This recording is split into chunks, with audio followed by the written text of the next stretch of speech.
Hello explorers, welcome back to the channel. This is the start of a brand new series, as opposed to doing my Milgana stuff, which is very scripted, it's very telling a story. This is different. This is unscripted. This is more of me doing stuff. I'm not,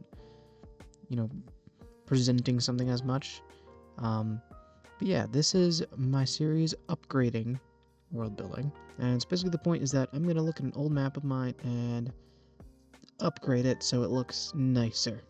So, without any further ado, this is the map. It's not great. This is from a couple years ago. It's not awful. Well, it's not the worst thing ever. I've made worse. I've made a lot better, but I have made worse. I like the continent design. That I'm not going to really be changing at all. Maybe some of the way the islands look, but even then, not very much.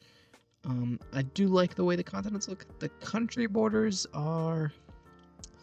they're hit or miss. They're very hit or miss. The names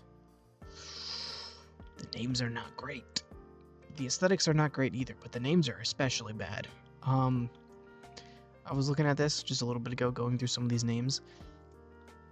I don't know what I was thinking. I was clearly running out of names, and I tried to do this all at once. And it shows that I did not know what I was doing.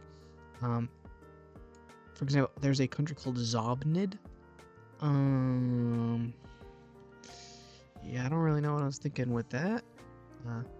Zobnid over here. A Zobnid jump scare, I guess. I don't know. It's pretty bad. Yeah, these names are not great. So, I'm going to be getting rid of all this. Maybe bring some of the names back. Probably not. Either way, the names are going to be one of the last things we do. So, we don't have to worry about that for a long time. Definitely not in this episode. But we're going to start by completely redoing this map from scratch. So if you're curious how I start my maps, this goes for the Milgana one too, and most of the better maps I've done. I start on paper, like physical paper. And what I do is I take a picture, and I bring it in, and then I trace over it. This is the original map of this. Milgana started out a similar way. It was also just on a piece of paper, and then I traced it over in Paint.net. So that's pretty much what we're going to be doing from scratch here, because I don't really like this. We're not really going to be going from this picture, this original picture, whether we're going to be tracing off of this, but either way, we are still going to be doing it from the start, and we're going to be upscaling it quite a bit. Not as much as the Milgana map. That upgraded one had, it's like 8,000 pixels across, and that's the shorter dimension, so we're not going to be doing that, but we are going to be expanding it a good bit. New 8,000 wide. Let's see. And then 5,000 tall. I said I wasn't gonna go too big. I kind of am. Whoops, it's fine. And then we just take the screenshot.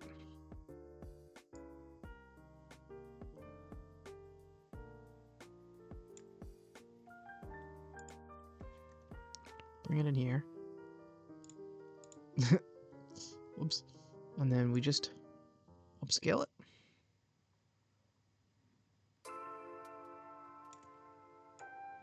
Center it a bit more. Probably crop this a good bit.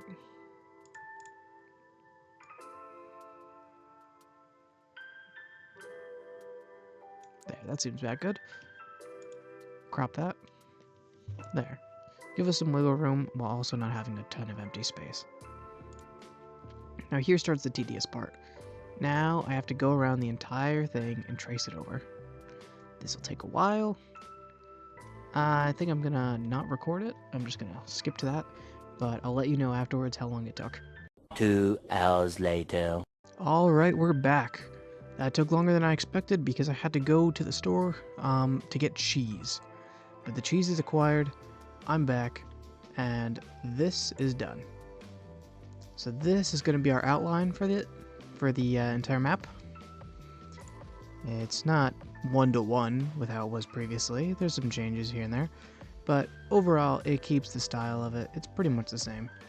Wait, I forgot to do the lakes. Okay, I'll be right back. Now we're back. The lakes are done. So yeah, this is going to be our template to work with, so we can finally get rid of that. It's hard to see. Now, before I get any further, I'm going to say this. When you're working on your own maps, make a layer for everything.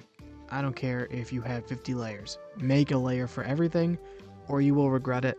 I've come to regret it many times, not making a layer for everything. So this is going to be our outline. Every single time we want to do something with this, we're going to make a new layer and then do it. We're always going to keep this just the way it is, just an outline. Just in case. You never know. You might never use it. Oh well, we're keeping it.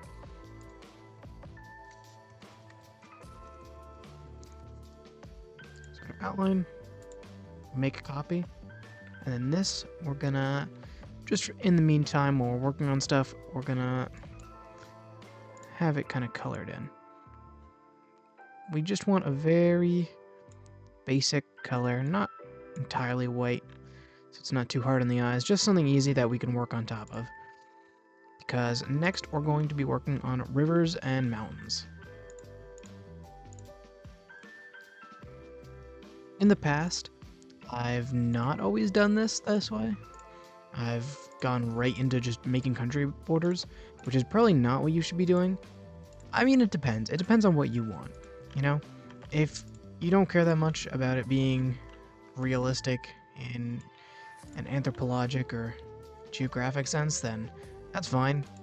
I mean, I have historically not cared, but I am going to be doing that here because I think it's a good idea if you do care about that you should do that first and not get ahead of yourself, because it's easy to get carried away like, oh, this looks cool, these islands look cool, I'm going to put a country here, I want a country based on this and this, and I'm going to have a land named this, and it's kind of counterproductive to try to go to step 8 before we're even at step 3, you know what I mean?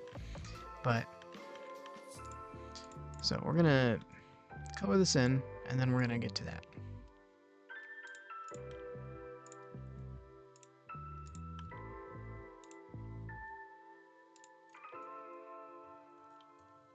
Alright, I don't think I missed any islands. If I did, I guess I'll find out at some point. But here we have our colored in map. I didn't miss an island. Okay, so here we have our colored in map, and we're gonna start working on the mountains and rivers. First up will be the mountains. Makes more sense to do that first because rivers obviously flow from highlands, so it makes sense to establish where the highlands are first. Like I said before, you make a layer for everything. So the mountains are going to be on their own layer. And then when you do the rivers, they're going to be on their own layer. It just really helps to get into that habit of making a layer for everything, because just like that, you can be like, oh, I'll just put this all in one layer because I'm going to need this.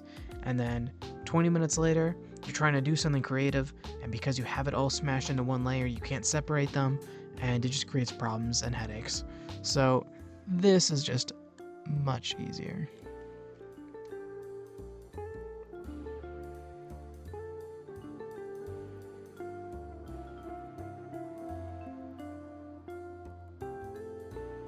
If you want to go more into things like plate tectonics and figuring all that out, you can. It's just not really my thing. I mean, I know to, like, you know, make islands look kind of connected, make areas not look completely detached from each other, but I'm not too concerned when it comes to the actual science of how would this split and how would these plates split and how would the tectonics here get figured out and that sort of thing. I just kind of make mountain ranges where I think they look nice.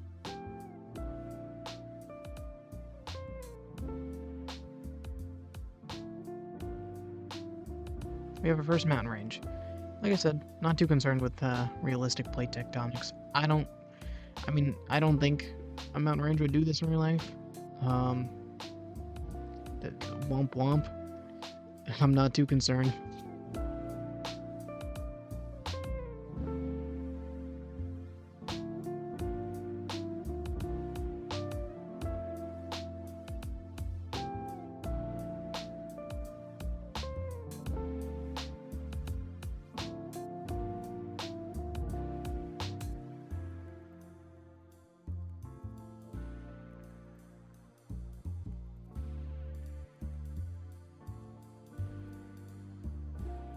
Alright, so these are going to be our mountain ranges.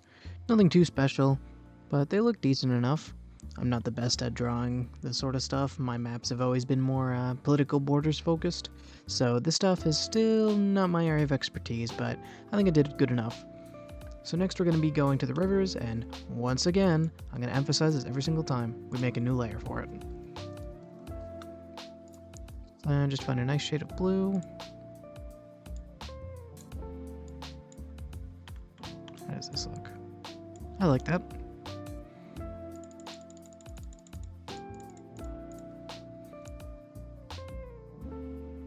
And then we're just going to start drawing them. So, I mean, basic rules when drawing rivers, of course. They flow to the sea, or sometimes just to a lake, but they empty into a larger body of water, or they connect to another river. They typically don't split. Sometimes they do.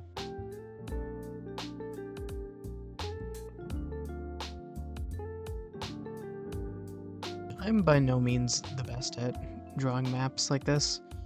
Not even close. There are so many people out there who draw much nicer looking maps than me. But I don't know. I like my maps enough. So it's fun. That's the main thing. It's just, a fun hobby. It's a fun thing to get into. So if I can encourage anyone to start making their own maps, then hey, I'm happy with that.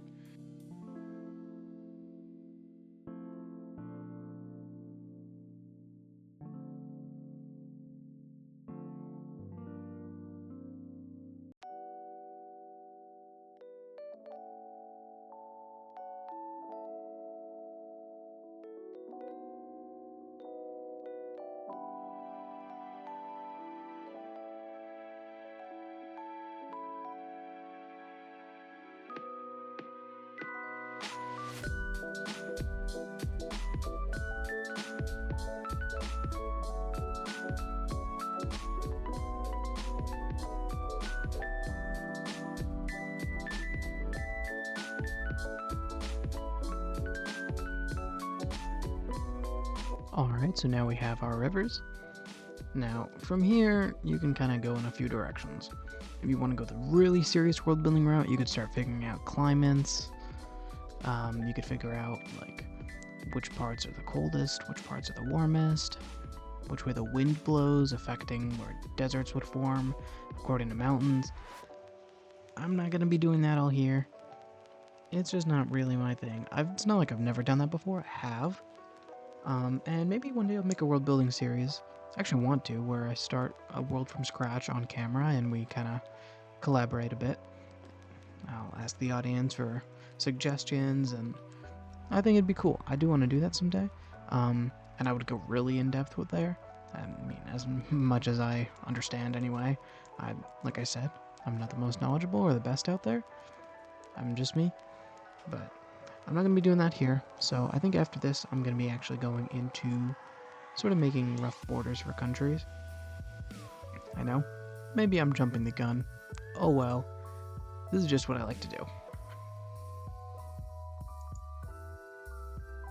So, as usual, gonna make a new layer. Actually, you know what?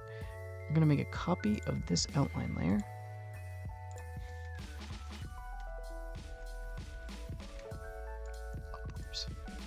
I'm gonna put that at the top for now. It's not gonna stay at the top, but it's where I'm gonna put it now.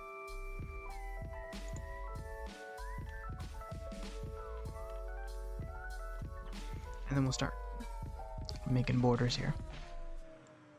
There, I think I'm gonna keep it the same width, boldness as the lines for the actual continents.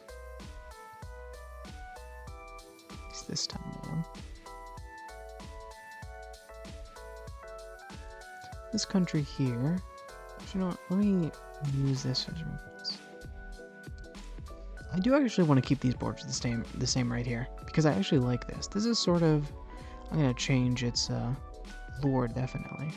But this was sort of a proto-Plyrni Empire, if you recognize that from the Milgana series, because the original idea behind this country here was that it was once this massive empire that got invaded by a bunch of former oppressed states, and they all partitioned it, took a bunch of land, and now it's this little rump state here. So, pretty much the exact same thing. But this was actually first. That's where I got the idea of the Puerto Empire, honestly. Try to stick with rivers where you can. Mountain ranges too, but you don't have to. Sometimes borders just exist. I mean, look at real life. Half of the borders are not really very sensical. Sensical? Sensible? Nonsensical. I don't know. But the borders don't make sense.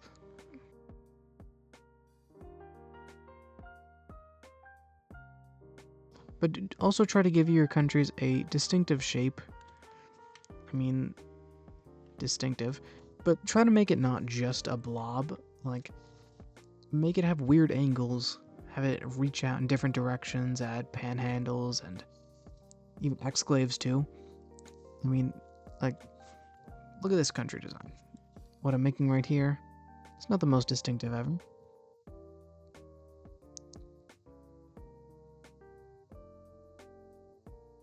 There. Compare it to this.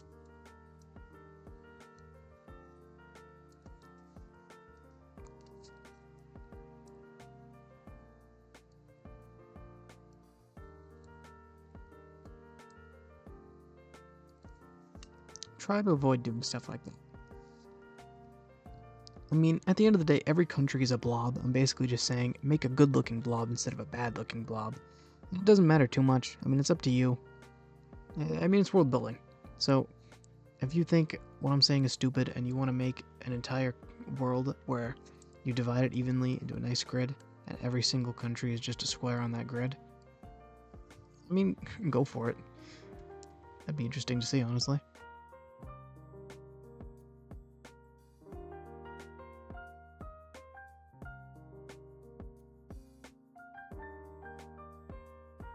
Generally, I'll avoid having a country that exists on both sides of a mountain range. I mean, of course you can do, especially with like bigger empires and stuff, and you can have countries that exist entirely within the mountains. But generally, I'm not gonna have a country that looks like this. Besides the giant straight line, having a big mountain range right in the middle of the country it just doesn't make much sense. I mean, that country would have a lot of stability issues, whatever side the capital and more population is. That side's going to be much more taken care of by the government, as opposed to the other side, because it's just harder to get to. So, cases like that, my mind is like, well, it's sort of an inevitability this country would collapse, so why bother? Obviously, you can have, like, especially big empires might exist on both sides of a mountain. It's not like there's no countries in real life that exist on both sides of a mountain range, but just be deliberate with your use, I would say.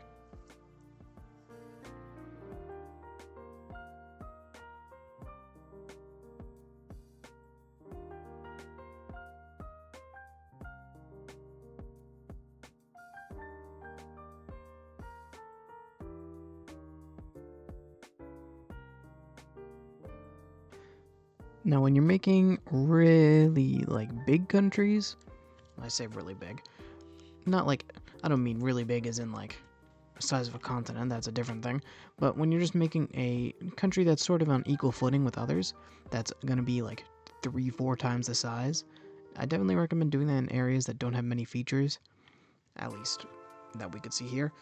For example, like, areas with a lot more rivers are gonna have a lot more people. When there's a lot more people, there's different differences that are just going to form in culture and stuff. But when you have a wide open area that doesn't have much to draw people in, there's not as many people, and so those people will have a lot more land to unify.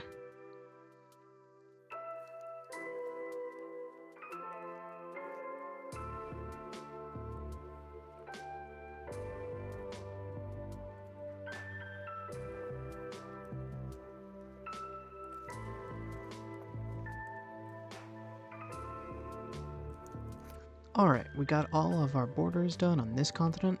If I get rid of this and this, you can see them a lot more clearly. Decent enough. We have some smaller countries, we have some bigger countries, and I think that's good. You want a good mix of stuff, you want it to be varied. That just makes it more interesting to look at. If every country was just about the same size, it just wouldn't seem as naturalistic, you know? So I like having areas with smaller countries, I like having them concentrated kinda, as well as a few smaller countries that'll get thrown in different places.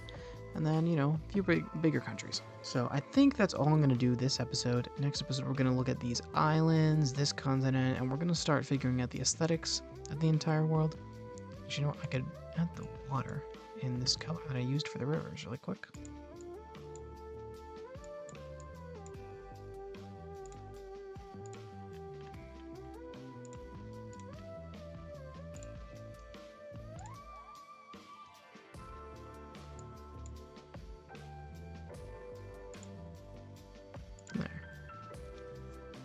Yeah, we'll figure out making the aesthetics work more, colors to use, and the way we add the names and labels and stuff. But in the meantime, that's all we're going to have right now. But yeah, I like doing this, upgrading my world building. I have a lot of old maps, so this series can go on for a while. But yeah, thank you.